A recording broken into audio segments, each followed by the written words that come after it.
Noong bata pa kami, si Marco ang laging kasama ko sa lahat ng bagay.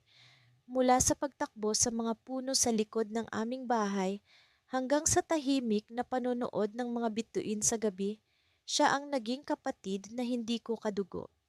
Sa aming maliit na baryo, walang lihim na hindi namin alam tungkol sa isa't isa. Ngunit sa likod ng mga ngiti at tawa, may mga bagay pala na hindi ko pa rin lubos na nauunawaan. Isang araw, habang kami ay naglalakad pa uwi mula sa eskwelahan, napansin kong tila may bumabagabag kay Marco. Ang kanyang mga mata ay puno ng di maipaliwanag na takot. Marco, may problema ba? Tanong ko, ngunit ngumiti lang siya at sinabing, wala, pagod lang ako. Alam kong may mali, ngunit hindi ko siya pinilit na magsalita. Habang lumilipas ang mga araw, lalo pang lumalim ang aking pag-aalala. Hindi na siya ang dati kong kaibigan na laging masigla at puno ng kwento. Isang gabi, nagpasya akong puntahan siya sa kanilang bahay. Pagdating ko roon, nagulat ako sa aking nakita. Si Marco ay nakaupo sa sahig ng kanilang sala, hawak ang isang lumang kahon at tila nag-iisip ng malalim. Marco, pasigaw kong tawag sa kanya. Ano ba talaga ang nangyayari? Tumingin siya sa akin at sa kanyang mga mata nakita ko ang pagdurusa na hindi ko inaasahan. Leia, may kailangan kang malaman, sabi niya.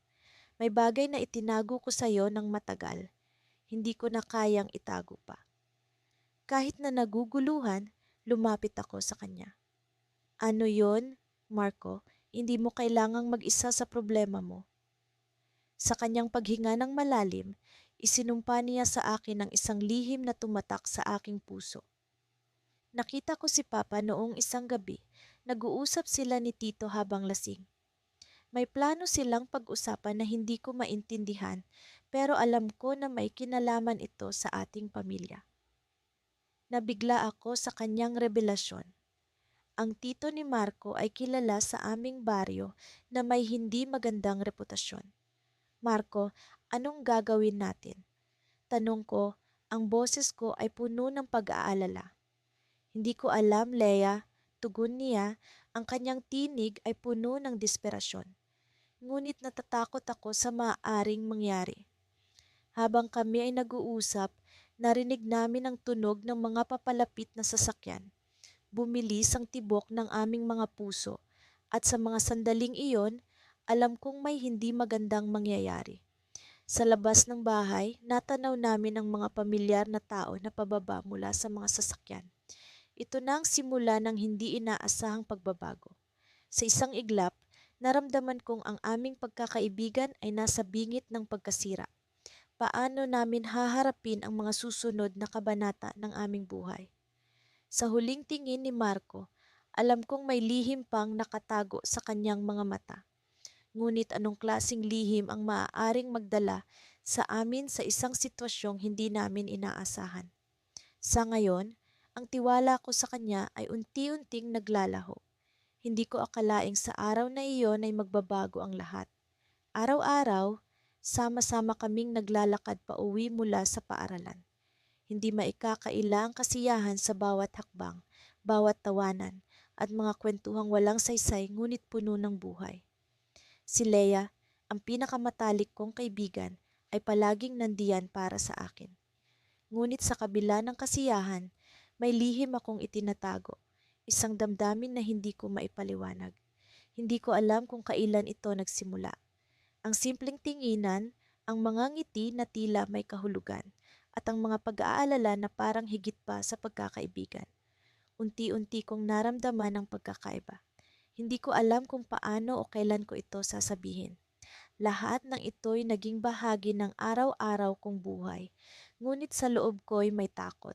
Takot na baka mawala ang pagkakaibigan namin kung sakaling malaman ni Leah ang totoo.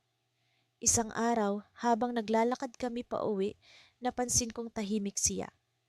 Karaniwan ay siya ang bungis-ngis sa aming dalawa, ngunit ngayoy tila malalim ang iniisip. Sinubukan kong basagin ang katahimikan. Leia, may problema ba? Parang ang lalim ng iniisip mo. Tumingin siya sa akin. Ngiting pilit ang ipinakita. Wala naman, Eman.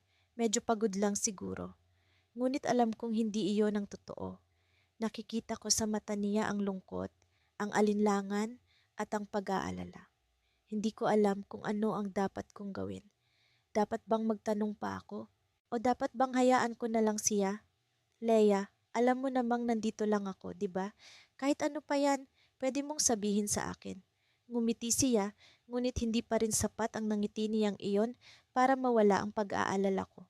Nagpatuloy kami sa paglalakad, ngunit hindi na kami nag-uusap.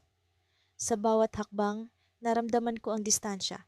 Isang distansya na hindi ko maintindihan. Pagdating namin sa bahay, nagpaalam siya agad at dire-diretsyong pumasok sa kanilang tahanan. Ako naman ay nanatiling nakatayo sa labas, pinagmamasdan ang pinto na unti-unting nagsara. Sa loob ko'y may bumubulong, dapat ko na bang sabihin sa kanya ang nararamdaman ko? Ngunit paano kung hindi niya ito matanggap? Paano kung mawala ang lahat sa isang iglap? Kinabukasan, nagulat ako nang makita kong hindi siya pumasok sa eskwela. Kinabahan ako, kaya't nagdesisyon akong puntahan siya sa bahay nila pagkaraan ng klase. Pagdating ko roon, sinalubong ako ng kanyang ina. Eman, mabuti at nandito ka. Si Leia, hindi maganda ang pakiramdam. Po, ano pong nangyari? Tanong ko habang tila may bumibigat sa dibdib ko. Nagkalagnat siya, siguro'y pagod lang o baka marami lang iniisip. Nagpaalam ako sa ina ni Leia at umakyat sa kanyang silid. Nang buksan ko ang pinto, nakita ko siyang nakahiga, namumugto ang mga mata at tila walang sigla. Lumapit ako at umupo sa tabi niya. Leia, anong nangyari? Nag-aalala ako sa'yo. Tumingin siya sa akin at sa wakas nakita ko ang luhang pumapatak mula sa kanyang mga mata. Eman, sorry. Ang dami ko kasing iniisip. Leia, ano ba talaga ang nangyayari? Pwede mo namang sabihin sa akin, di ba? Tumingin siya sa akin ng matagal. Tila may gustong sabihin ngunit nag-aalinlangan. Sa wakas nagsalita siya. Eman, natatakot ako. Natatakot akong baka magbago ang lahat kung malaman mo ang totoo. Nagulat ako. Ano nga ba ang totoo? Ano ang itinatago ni Leia na hindi ko alam? Leia, ano ba ang totoo? Sabihin mo na nandito lang ako. Huminga siya ng malalim bago nagsalita muli. Eman, mahal kita, hindi lang bilang kaibigan kundi higit pa doon. Matagal ko na itong nararamdaman pero natatakot akong baka masira ang pagkakaibigan natin. Parang tumigil ang mundo sa mga sandaling iyon. Hindi ko akalaing pareho pala kami ng nararamdaman. Ngunit sa halip na saya, kaba ang naramdaman ko. Kaba na baka tama siya, na baka magbago ang lahat sa pagitan namin. Ngunit bago pa man ako makapagsalita, biglang bumukas ang pinto. Nagulat kami nang makita si Marco, ang pinsan ni Leah, na nakatayo sa may pintuan. Leah, kailangan mo nang bumaba. May dumating na bisita para sa'yo. Nagkatinginan kami ni Leah, parehong hindi alam ang gagawin. Sa mga mata niya'y may takot at sa loob ko'y may alinlangang hindi maipaliwanag. Ngayon, hindi ko alam kung paano namin haharapin ang bagong sitwasyong ito, lalo na't may dumating na hindi inaasahang bisita. Sino kaya ang bisitang iyon at ano ang magiging papel niya sa damdamin namin ni Leah? Ngunit isang bagay lang ang sigurado, hindi ko maikakaila ang nararamdaman ko para sa kanya. Sa kabila ng takot at alinlangan, sa kabila ng pag-aalala na baka masira ang pagkakaibigan namin, alam kong mahal ko si Leah. Ngunit paano nga ba namin haharapin ang lahat ng ito sa kabila ng hindi inaasahan? Ang gabi tila walang katapusan. Habang nakahiga ako sa kama, ang isip ko'y patuloy na lumilipad sa mga nangyari kanina. Gusto kong balikan ang mga sandaling iyon, ang mga salitang binitiwan na parang mga matatalim na espada. Hindi ko alam kung paano ko haharapin si Marco kinabukasan. Siya ang matalik kong kaibigan. Ngunit ngayon ay tila nagkaroon ng matinding pader sa pagitan namin. Naalala ko ang unang araw na nagkakilala kami. Pareho kaming nahulog sa iisang klase ng pagtuturo sa high school. Mula noon, hindi na kami mapaghiwalay. Siya ang sandalan ko sa tuwing may problema at ako rin ang sa kanya. Naging bahagi na siya ng buhay ko hanggang sa isang araw nag-iba ang lahat. Nagsimula ang lahat nang makilala ni Marco si Lea. Isa siyang bagong estudyante sa paaralan at agad na nahulog ang loob ni Marco sa kanya. Sa simula, masaya ako para sa kaibigan ko. Nakita ko kung paano siya ngumiti sa tuwing pinag-uusapan si Lea. Pero habang tumatagal, naramdaman ko ang pagbabago. Ang oras na dati para sa aming dalawa ay unti-unti nang nauubos sa mga pagkakataon na kasama niya si Lea. Isang araw, nagdesisyon akong kausapin si Marco.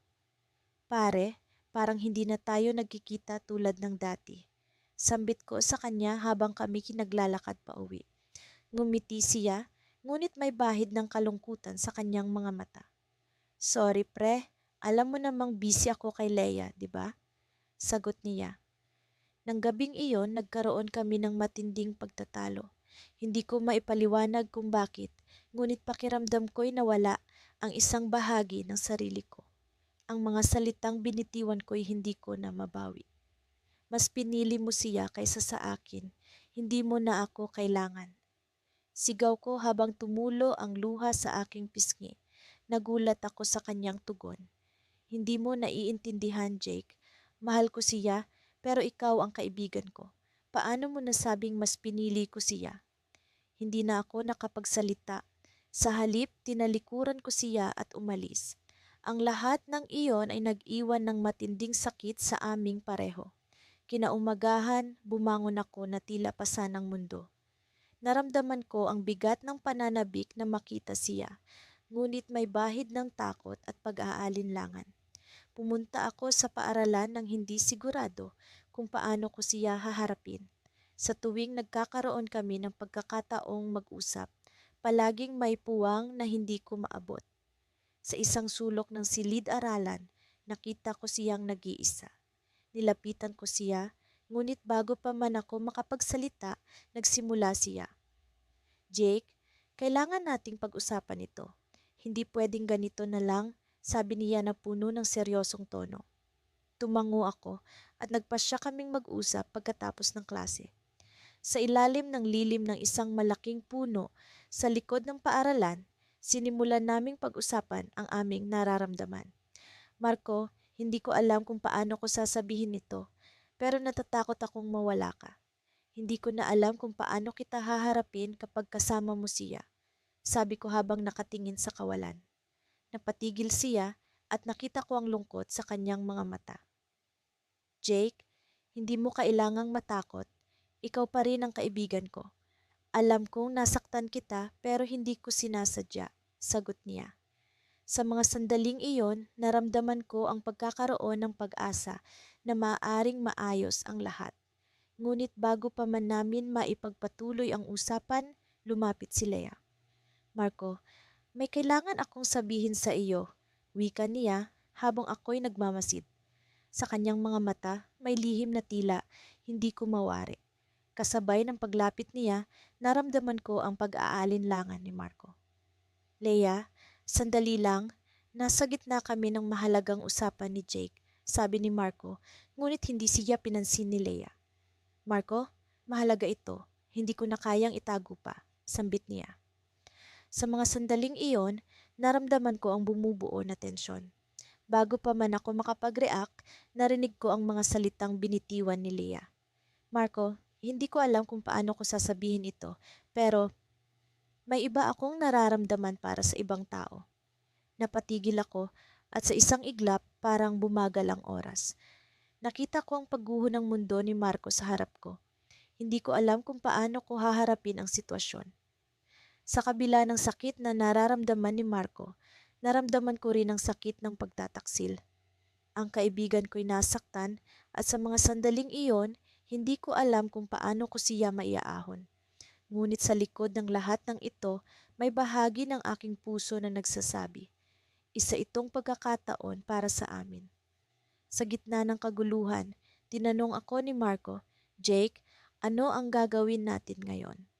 Hindi ko alam ang sagot, ngunit alam kong sa sandaling iyon, kailangan naming magkasama. Sa likod ng pagkawala ng tiwala at sakit, naramdaman ko ang bagong simula. Ang twist ay hindi lang ang pagtataksil ni Leia, kundi ang pagkamalay ko sa sarili kong nararamdaman para kay Marco. Muli ko siyang tiningnan at sa kanyang mga mata, nakita ko ang pag-asa at pagnanasa na maaring magbigay daan sa bagong yugto ng aming pagkakaibigan. Sa kabila ng lahat, nagsimula ang bagong kabanata ng aming kwento. Hindi ko akalaing magiging ganito ang sitwasyon. Parang kailan lang, kaming dalawa ni Eliza ay hindi mapaghiwalay. Palaging magkasama sa lahat ng oras, tila ba walang puwang sa aming pagkakaibigan para sa kahit ano pang problema. Pero sa isang kisap mata, nagbago ang lahat. Ang simpleng hindi pagkakaintindihan ay lumalim at ang dating matatag na pundasyon ng aming relasyon ay unti-unting nagkabitak. Nagsimula ang lahat sa isang simpleng usapan. Nagtalo kami tungkol sa isang bagay na hindi ko na nga matandaan kung ano. Pero ang hindi ko malilimutan ay kung paano lumalim ang iringan sa pagitan namin. Mga salitang hindi dapat binitiwan ay nasambit at mga damdaming hindi dapat nasaktan ay nadurog. Sa huli, nagkasakitan kami ng higit pa sa inaasahan. Nagpasya akong lumayo muna, magpalipas ng galit at hayaang lumamig ang sitwasyon.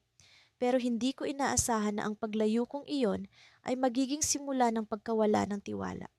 Lumipas ang mga araw at ang mga oras na dati puno ng tawanan ay napalitan ng katahimikan. Sa tuwing magkikita kami ni Eliza, parang may pader na namamagitan sa amin. Isang pader na hindi ko alam kung paano babaklasin. Alam ko kailangan kong gumawa ng hakbang para maayos ito, pero nangingibabaw ang takot na baka hindi na maibalik ang dati naming samahan.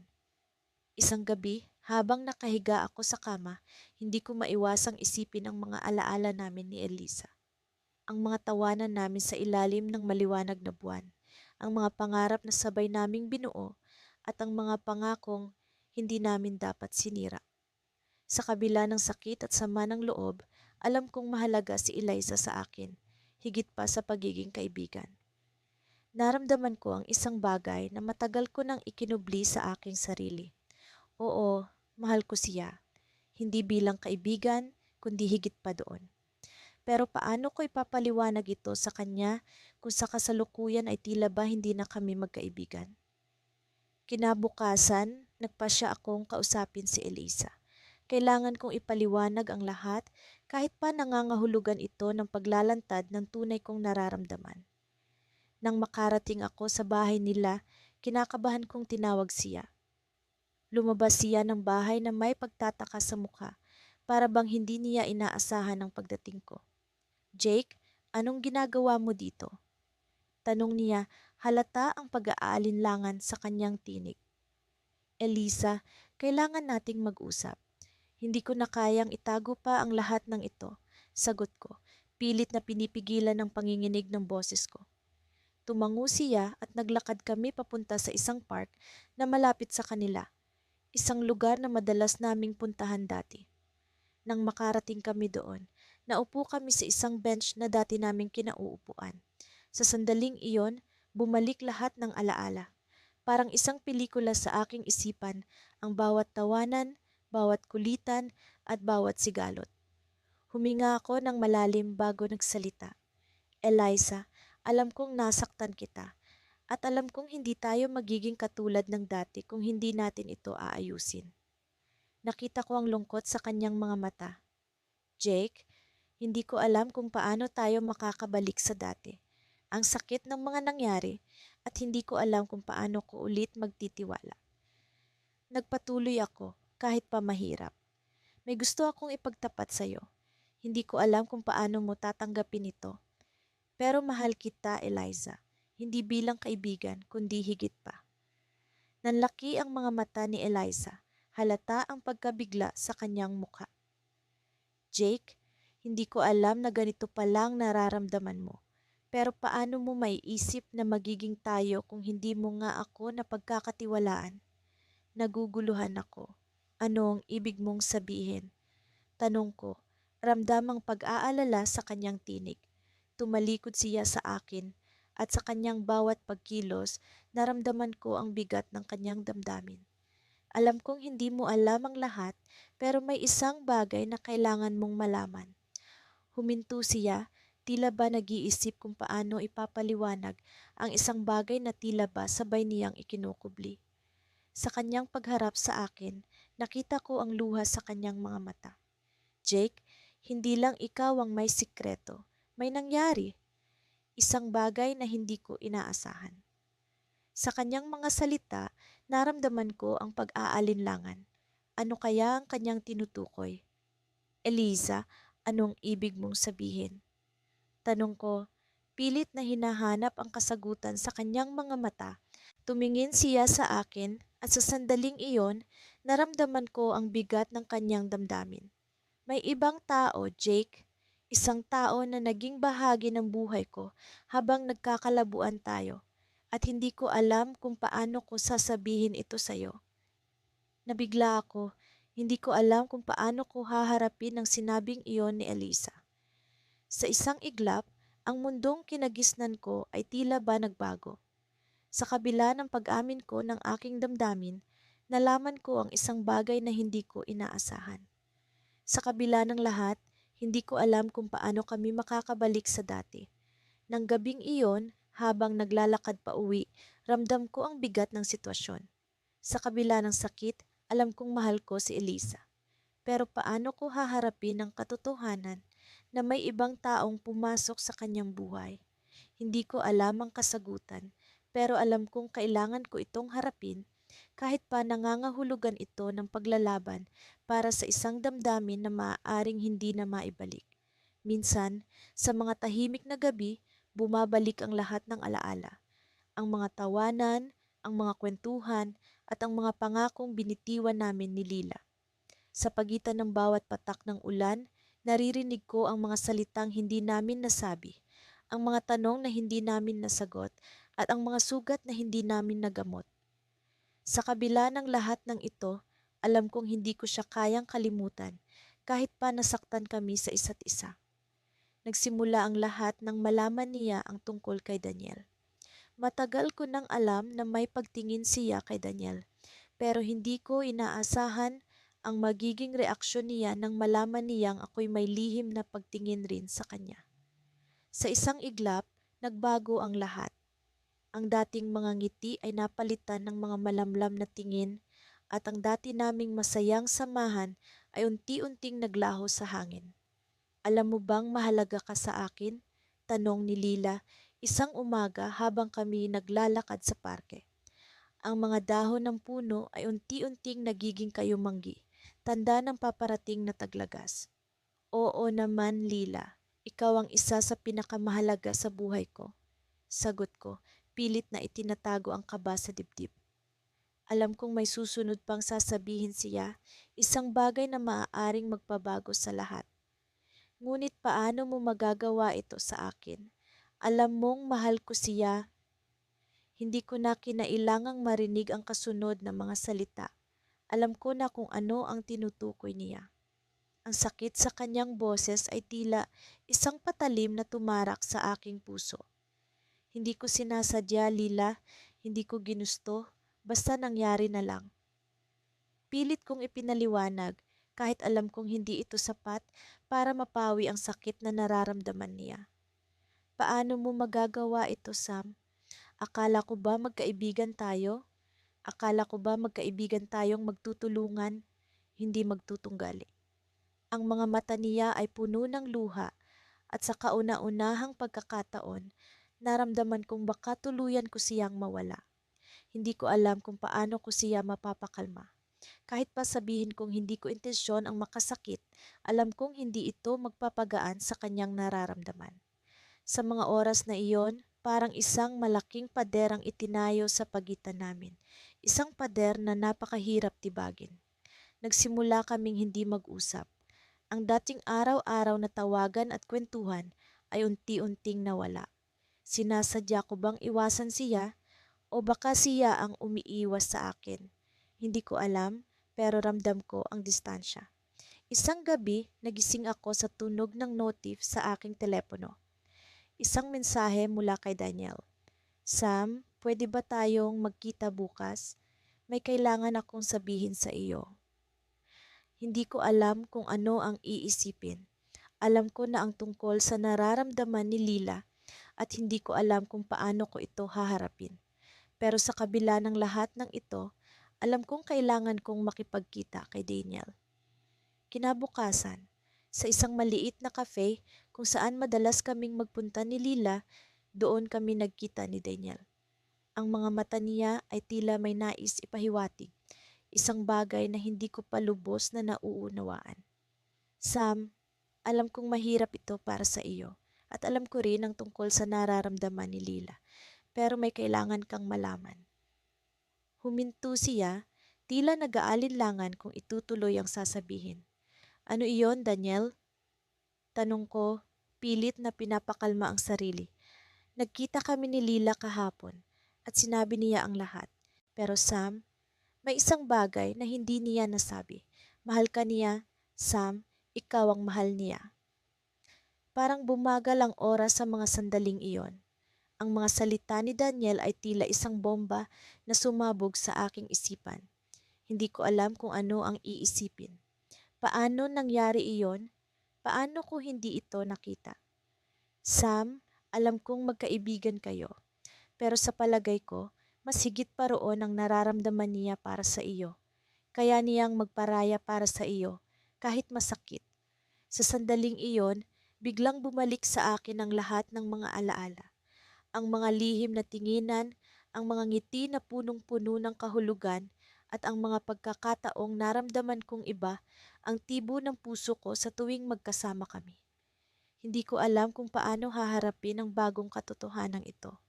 Ngunit bago ko pa man masabi ang anumang bagay kay Daniel, biglang pumasok si Lila sa cafe.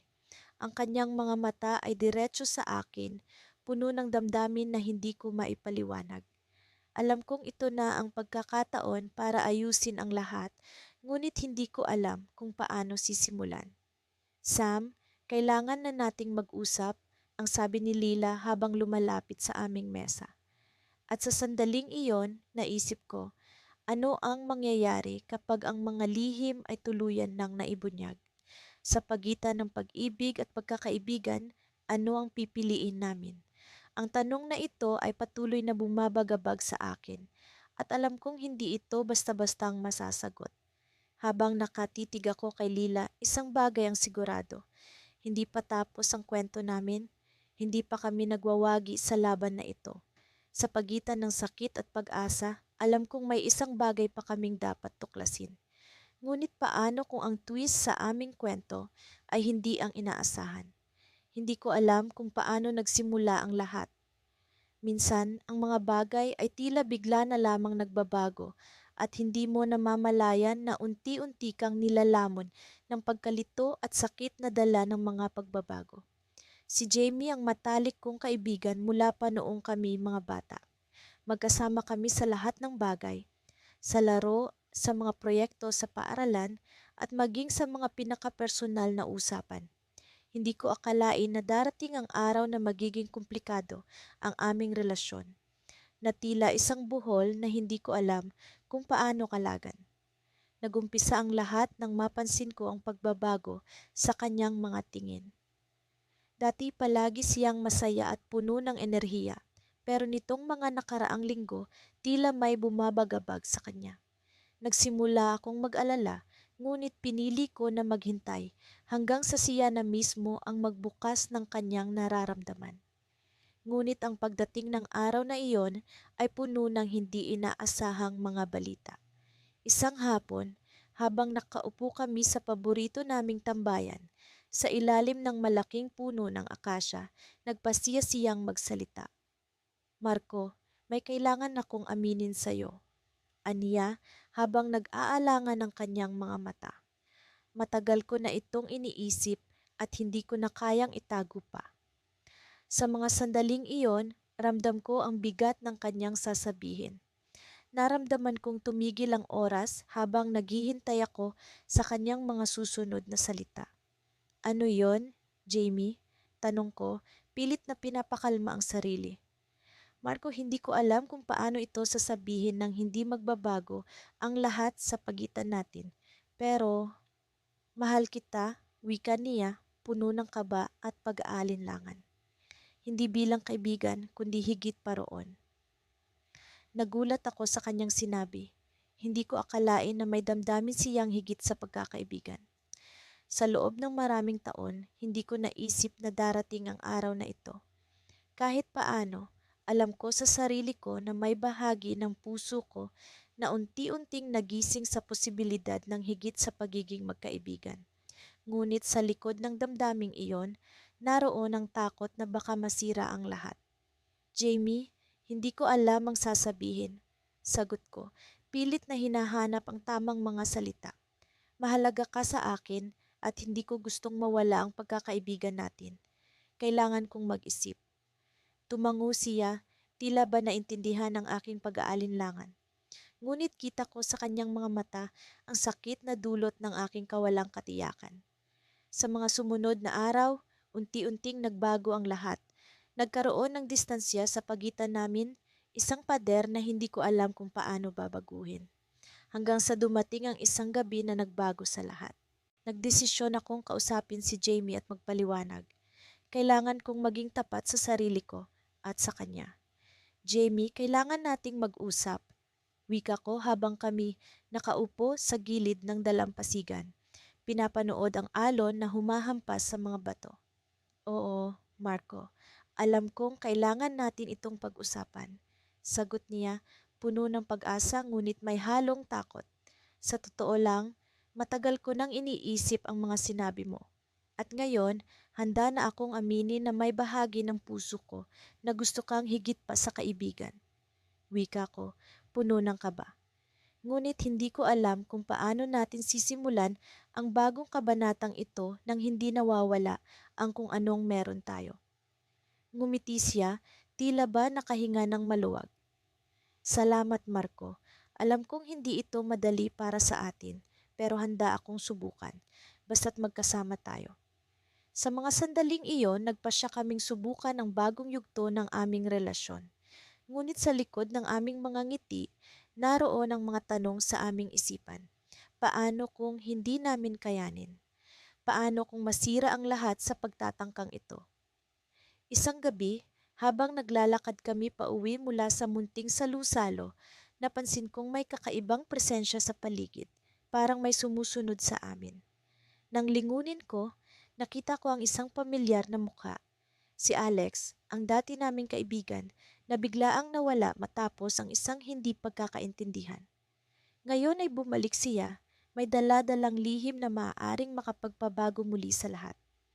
Marco, Jamie, tawag ni Alex, tila ba may gustong ipahiwatig. May kailangan kayong malaman, isang bagay na matagal ko nang itinatago. Tumigil kami sa paglalakad, puno ng pag-aalala sa kung anong maaaring sabihin ni Alex. Sa mga oras na iyon, alam kong ang lahat ng aming pinagsikapang buuin ay maaaring magkaroon ng bagong paghamon. Ang susunod na mga salita ni Alex ay maaaring magdala ng twist sa kwento ng aming buhay. At doon natapos ang bahagi, sa isang cliffhanger na nag-iwan sa akin ng maraming tanong at takot sa kung anong mangyayari sa aming tatlo. Ang dating magkaibigan na nagkasakitan at ngayon ay muling nagtatangkang bumuo ng tiwala. Ang bawat hakbang ko ay tila may bigat na nagdadala sa akin, patungo sa isang hindi ko tiyak na kahihinatnan. Sa paglipas ng mga araw, ang distansiya sa pagitan namin ni Miguel ay tila lumawak. Ang dati naming tawanan at mga kwentuhan ay napalitan ng katahimikan. Hindi ko na siya makilala. Parang mga anino na lamang kami sa isa't isa. Palaging nariyan, ngunit hindi na nagkakaroon ng kasiguraduhan. Ngunit isang gabi, isang tawag, mula sa kanya ang gumising sa akin mula sa pagkakatulog. May kailangan tayong pag-usapan, ang sabi niya. Ang kaba ko'y hindi ko maitagong nararamdaman sa bawat tibok ng puso ko. Alam kong oras na para harapin ang hindi maiiwasang pag-uusap na ito. Nang magkita kami sa parke kung saan dati kaming naglalaro bilang mga bata, nakita ko ang lungkot sa mga mata ni Miguel. Alam kong may mga nasabi akong hindi maganda, simula niya habang nakatingin sa lupa. Pero sana maunawaan mo kung bakit. Hindi ko alam kung paano ako tutugon. Kahit na may galit at sama ng loob sa dibdib ko, tila may bahagi pa rin sa akin na handang makinig. Miguel, bakit natin hinayaang ganito ang mangyari? Tanong ko, sinubukang pigilin ang panginginig ng boses ko. May mga bagay na kailangan kong pag-isipan. May mga damdamin akong hindi ko maipaliwanag. Sagot niya at sa unang pagkakataon, nakita ko ang takot sa kanyang mga mata. Hindi ko alam kung paano ko haharapin ito, pero kailangan kong maging tapat sa'yo. Ang kanyang mga salita ay tila nagbigay sa akin ng pag-asa, ngunit kasabay nito ay may bumabagabag na takot. Ano nga ba ang isisisiwalat niya? Miguel, kaibigan kita at kahit ano pa man, lagi akong nandito para sa'yo. Sagot ko, sinubukan kong ipakita ang aking suporta sa kabila ng lahat. Ang katahimikan ay bumalot sa paligid namin habang ang hangin ay tila nagdadala ng mga bulong na hindi ko maintindihan. Sa wakas, nagpatuloy si Miguel. Alam kong hindi mo inaasahan ito, pero mahal kita. Ang mga salitang iyon ay tila isang kidlat na tumama sa akin. Hindi ko alam kung paano ako magre-react. Ang lahat ng alaala namin bilang magkaibigan ay tila nagpatong-patong sa isipan ko at hindi ko alam kung paano ko ito iintindihin. Miguel, hindi ko alam kung ano ang sasabihin. Tugon ko, ang aking puso ay puno ng kalituhan. Ang damdaming lumalabas ay tila isang halo ng takot at pag-asa. Paano ko ba haharapin ang sitwasyong ito? Alam kong mahirap, pero sana'y maintindihan mo. Hindi mo kailangang sagutin ito ngayon, pero gusto ko lang malaman mo, sabi ni Miguel habang ang kanyang mga mata ay puno ng pagsusumamo. Ngunit sa kabila ng pag-amin niya, may isang bagay akong napansin. May ibang kinikilos si Miguel na nagtataka sa akin. Parang may lihim pa siyang itinatago na hindi niya pa sinasabi. Ang kanyang mga mata ay tila may sinasabi pang iba na hindi niya pa maipaabot sa akin.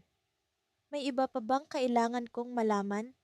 Tanong ko, umaasa na ang aking instinto ay mali.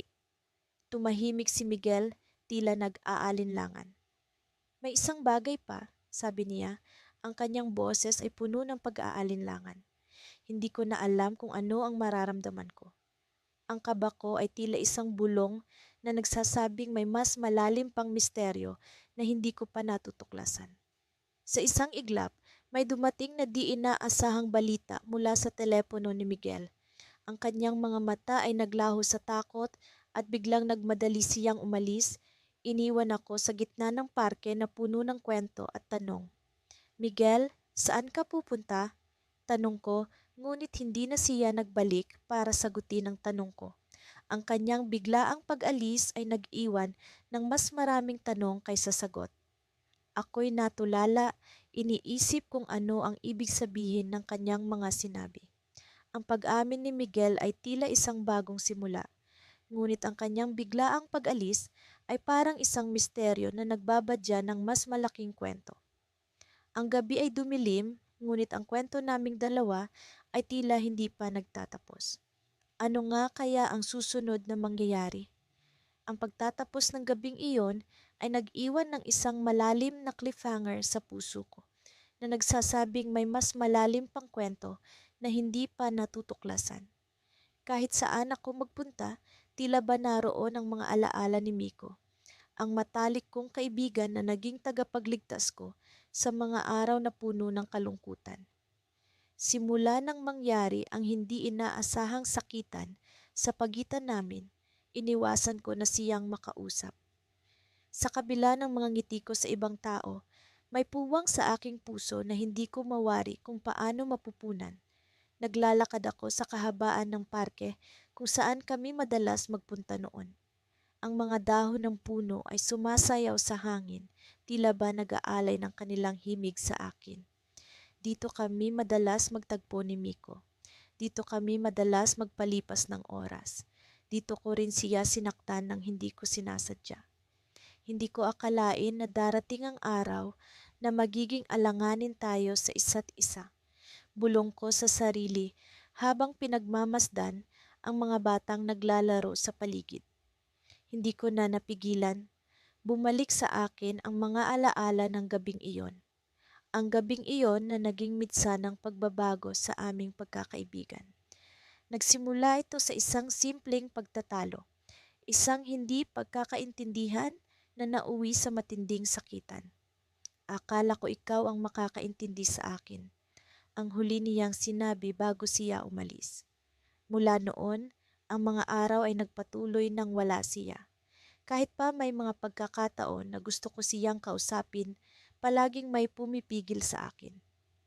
Takot. Takot na baka hindi na kami makabalik sa dati. Ngunit sa likod ng lahat ng ito, alam ko sa puso ko na mahal ko siya. Mahigit pa sa pagkakaibigan. Isang damdaming hindi ko maamin sa sarili ko kahit pa sa kanya. Habang patuloy ang aking paglalakad, napansin ko ang isang pamilyar na anino na papalapit mula sa di kalayuan. Hindi ko alam kung tama ba ang aking nakikita. Pero tila ba si Miko iyon. Huminto ako sa paglalakad, pinilit kong linawin ang aking paningin. Miko, tanong ko sa hangin, sana'y hindi ako nagkakamali. Nang mas luminaw ang kanyang anyo, hindi na ako nagkamali. Siya nga, ang mukha niya ay puno ng pag-aalinlangan, pero may kakaibang liwanag sa kanyang mga mata. Ako nga, sagot niya, bahagyang nakangiti. Napako ako sa kinatatayuan ko. Hindi ko alam kung ano ang sasabihin. Muli kaming nagkatitigan na para bang sa titig na iyon ay nagkaroon ng pag-uusap ang aming mga puso.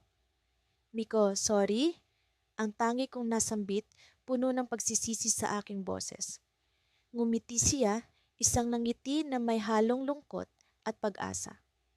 Matagal ko nang hinihintay na marinig yan, pero hindi lang yun ang kailangan ko, sabi niya. Bakit ka nandito? Tanong ko, pilit na binabalik ang lakas ng loob ko. May gusto lang akong iparating sa'yo. Sagot niya, sabay abot ng isang maliit na kahon mula sa kanyang bulsa. Nang buksan ko iyon, bumungad sa akin ang isang kwintas na may palawit na hugis puso. Isang bagay na madalas naming pag-usapan noon. Naalala mo pa ba ito? Tanong niya.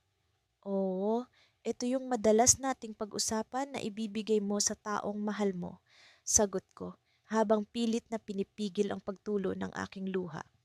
Alam mo, kahit anong mangyari, ikaw pa rin ang taong iyon, sabi niya, puno ng sinseridad sa kanyang tinig. Hindi ko alam kung ano ang sasabihin. Nagulo ang isip ko. Ako ba ang tinutukoy niya? Ang damdaming matagal ko nang tinatago ay tila ba gusto nang kumawala. Miko, mahal din kita. Ang nasambit ko sa wakas puno ng pag-asa at takot sa mga susunod na mangyayari. Ngunit bago pa ako makapagsalita ulit, biglang may dumating na tawag sa kanyang telepono. Nagbago ang ekspresyon ng kanyang mukha. Mula sa saya ay biglang naging seryoso. Sorry, kailangan ko munang umalis. May emergency sa bahay. Sabi niya, sabay talikod at nagmadaling umalis. Iniwan niya ako sa parke, puno ng katanungan at pag-aalinlangan. Ano ang nangyari? Bakit kailangan niyang umalis? Sa likod ng lahat ng ito, isang bagay ang malinaw sa akin. Mahal ko siya at handa akong ipaglaban ang nararamdaman ko. Ngunit ang tanong, handa ba siyang ipaglaban ang sa amin? Habang pinagmamasdan ko ang kanyang papalayong anino, hindi ko maiwasang magtanong sa hangin. Ano kaya ang tunay na dahilan ng kanyang pag-alis? Hindi ko alam kung ano ang ibig sabihin ng kanyang pag-alis, ngunit isa itong cliffhanger sa aming kwento. Isang twist na hindi ko inaasahan na patuloy na magbibigay ng pag-aalinlangan sa aming kinabukasan. Hindi ko halos namalayan ang paglipas ng oras habang naglalakad ako sa ilalim ng mga puno ng akasya sa aming eskwelahan. Ang bawat hakbang ko'y tila may katanungan, mga tanong na hindi ko pa rin masagot. Tila isang malaking palaisipan ang aking sitwasyon at sa bawat pag-iwas ko sa pagharap dito, lalo lamang itong lumalala. Si Alex, ang aking matalik na kaibigan simula pagkabata, ay laging nariyan para sa akin. Sa aming mga tawanan at kulitan, hindi ko inakalang darating ang araw na magiging sanhi ng sakit ang aming pagkakaibigan. Hindi ko rin inasahang ang mga simpleng biro at patutsada ay magiging mitsa ng aming hindi pagkakaintindihan. Naalala ko pa ang huli naming pag-uusap kung saan bigla na lamang sumiklab ang aming pagtatalo. Nagsimula ito sa simpleng tampuhan, isang hindi pagkakaunawaan tungkol sa isang proyekto sa eskwela. Pero sa hindi malamang dahilan, lumalim ang usapan. Mga salitang hindi na dapat binitiwan, mga damdaming nasaktan. Alam kong may mali rin ako, pero hindi ko na alam kung paano ito aayusin. Leo, matagal na kitang kilala, pero bakit parang hindi na kita makilala ngayon? Ang sabi ni Alex sa akin noon habang puno ng hinanakit ang kanyang mga mata. Hindi ko naintindihan kung bakit ganoon na lamang ang kanyang reaksyon. Parang may iba siyang sinasabi na hindi ko mahagilap. Sa kabila ng lahat, hindi ko pa rin maiwasang makaramdam ng kirot sa kanyang sinabi. Ngunit sa kabila ng aming hindi pagkakaintindihan, naroon pa rin ang isang bagay na hindi ko maipaliwanag, isang damdaming hindi ko pa rin matukoy. Kung tutuusin, sa bawat pagtatalo at tampuhan namin, lalo kong nararamdaman ang kahalagahan ni Alex sa buhay ko. Subalit, paano ko aaminin sa sarili ko na baka nga may higit pa sa pagkakaibigan ang nararamdaman ko para sa kanya? Sa aking pag-iisa, sinubukan kong limiin ang mga nangyari. Ang aming pagtatalo ay tila isang sugat na hindi maghilom-hilom. Ang mas masakit pa rito, unti-unti na ring nawawala ang tiwala na dati ay matatag na pundasyon ng aming samahan.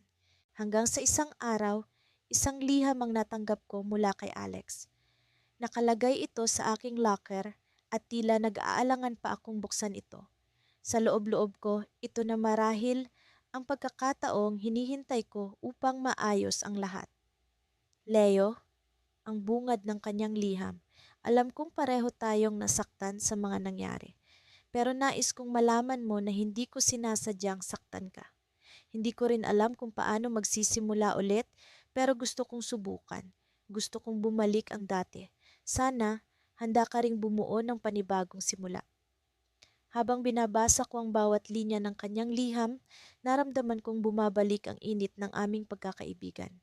Naisip ko, bakit ko hahayaang maglaho ang lahat dahil lamang sa isang pagkakamali? Pero bago ko pa man maisipang sagutin ang kanyang liham, isang balita ang gumimbal sa akin. Nalaman ko mula sa aming mga kaibigan na aalis na si Alex papuntang ibang bansa. Isang paglipat na matagal na pala niyang pinag-isipan, ngunit hindi niya nagawang sabihin sa akin dahil sa aming hidwaan. Ang balitang ito'y tila isang matinding hampas sa akin. Bigla kong naisip, paano kung ito na ang huli naming pagkikita? Paano ko maibabalik ang lahat kung wala na siya? Sa pagbagsak ng araw, natagpuan ko ang sarili kong nakatayo sa harap ng kanyang bahay. Inaalala ko ang lahat ng masasayang alaala namin at sa kabila ng lahat, alam kong hindi ko kayang mawala siya sa buhay ko. Sa aking pagkatok, bumungad sa akin si Alex. May bakas ng pagtataka at pagkagulat sa kanyang mukha, ngunit hindi ko na siya hinayaang magsalita pa. Alex, hindi ko hahayaan na magtapos ang lahat ng ganito. Hindi ko rin alam kung saan tayo magsisimula ulit, pero handa akong subukan. Handa akong bumuo ng panibagong simula kasama ka. Iyon na marahil ang unang pagkakataon na nakita kong ngumiti ulit si Alex sa akin ng ganoon. Isang ngiti na puno ng pag-asa. Subalit bago pa namin mapag-usapan ng lahat, isang tawag ang dumating sa kanya mula sa loob ng bahay. Leo, sandali lang. Kailangan kong sagutin ito. Ang sabi niya, sabay talikod. Habang hinihintay ko siya, biglang lumitaw ang isang kahon na tila hindi ko dapat makita. Isang misteryosong kahon na mukhang puno ng lihim. Sa isang iglap, naramdaman ko ang pag-aalab ng damdamin. Mga tanong na muling bumalik sa aking isipan. Ano ang laman ng kahon at bakit tila may kung anong kaba ang bumabalot sa akin? Ang araw ay nagsisimula nang magbigay ng kulay sa kalangitan nang magising ako mula sa tila walang kapantay na panaginip. Ang damdaming bumabalot sa akin ay hindi maipaliwanag, halo-halo, galit, lungkot at pangungulila. Noon ko lamang naramdaman ang ganitong klase ng sakit sa puso. Parang hinahati ito sa dalawa at walang kapantay na kirot ang iniwan nito. Si Mia, ang aking matalik na kaibigan, ang naging sanhi ng lahat ng ito. Hindi ko lubos maisip kung paano nauwi sa ganito ang lahat. Mula sa simpleng pagkakaibigan, nagkaroon kami ng hindi inaasahang komplikasyon. Ang mga ngiti na dati natural at puno ng saya ay napalitan ng malamig na tingin at hindi pagkakaintindihan. Nagkita kami sa parke noong nakaraang linggo, isang lugar kung saan madalas kaming magpunta upang mag-usap at magpahinga mula sa gulo ng mundo. Ngunit ang pag-uusap na iyon ay tila naging simula ng isang malaking bangungot. Nagkasakitan kami ng mga salitang hindi ko akalaing magmumula sa aming dalawa. Sa mga pagkakataong iyon, ang mga salitang binitiwan ko ay tila mga punyal na tumarak sa kanyang puso at ganoon din ang kanyang ginawa sa akin. Hanggang sa umabot sa puntong sinabi niya sa akin ang isang bagay na hindi ko inaasahang maririnig mula sa kanya. Hindi ko na alam kung magtitiwala pa ako sa iyo, Leo. Ang mga salitang iyon ang patuloy na umuukil-kil sa aking isipan. Paano nga ba kami nauwi sa ganito? Ang tiwala na iningatan namin sa isa't isa sa loob ng maraming taon ay naglaho sa isang iglap. Parang isang bulang pumaitaas at biglang naglaho. Ang sakit ay hindi mawari at ang pagkalito sa aking damdamin ay tila walang hanggan. Sa araw na iyon, hindi ko siya hinabol. Hindi ko alam kung bakit. Siguro dahil sa sobrang sakit, hindi ko na kayang ipilit ang sarili ko sa kanya. O baka naman dahil sa takot na baka mas lalo lang lumala ang sitwasyon. Ngunit sa kabila ng lahat, alam ko sa kaibuturan ng aking puso na mahalaga si Mia sa akin. Hindi ko man direktang inaamin, ngunit alam kong mayroon ng namumuong espesyal na damdamin para sa kanya, isang damdamin na higit pa sa pagkakaibigan. Ngunit paano ko masisimulan ulit ang lahat? Paano ko maibabalik ang tiwala na nawala? Sa kabila ng mga tanong na ito, isang bagay ang malinaw sa akin. Kailangan kong gumawa ng hakbang. Hindi ko kayang hayaang ang aming kwento ay matapos sa ganitong paraan.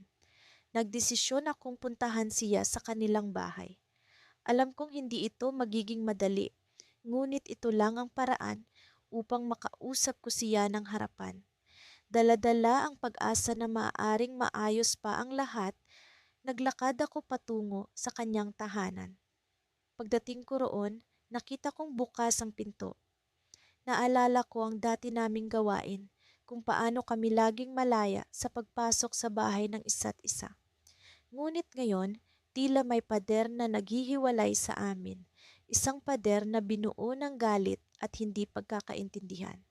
Tumigil ako sa harap ng pintuan, nag-iisip kung paano ko sisimulan ang pag-uusap. Ngunit bago pa man ako makapasok, isang boses ang narinig ko mula sa loob. Leo, ang boses na iyon ay magpapakilala kahit saan. Si Mia. Puno ng pag-aalala at pagtataka ang kanyang mukha, ngunit may halong saya na hindi ko inaasahan. Bakit ka nandito? Tanong niya, ngunit ang tono ng kanyang boses ay hindi galit. Alam kong nasaktan kita, sabi ko, pilit na inaalis ang kaba sa aking dibdib. Pero hindi ko kayang mawala ka sa buhay ko, Mia. Ang kanyang mga mata ay nagbago. Mula sa malamig na tingin, unti-unting naging malambot ito. Subalit bago pa man siya makasagot, isang hindi inaasahang pangyayari ang naganap. Isang tawag ang natanggap niya mula sa kanyang ina. Hindi ko alam kung ano ang sinasabi nito, ngunit bigla na lang siyang nagmamadaling lumabas. Dala ang pag-aalala sa kanyang mukha. Naiwan akong nakatayo sa pintuan, naguguluhan at hindi alam ang gagawin. Ang twist na hindi ko inaasahan ay dumating sa isang iglap. Ang hindi ko alam ay kung ano ang magiging epekto nito sa aming dalawa. Hanggang sa dulo, ang cliffhanger na ito ang magiging susi sa susunod na yugto ng aming kwento. Sa gitna ng isang sitwasyong puno ng sakit at hindi pagkakaintindihan, isang bagong pag-asa ang tila sumisibol. Sa pagkakataong ito, ang tanong ay, paano namin haharapin ang bagong pagsubok na ito? Ang mga sagot ay nasa hinaharap, ngunit ang isang bagay ay sigurado. Hindi ko hahayaan na ang aming kwento ay matapos ng ganito.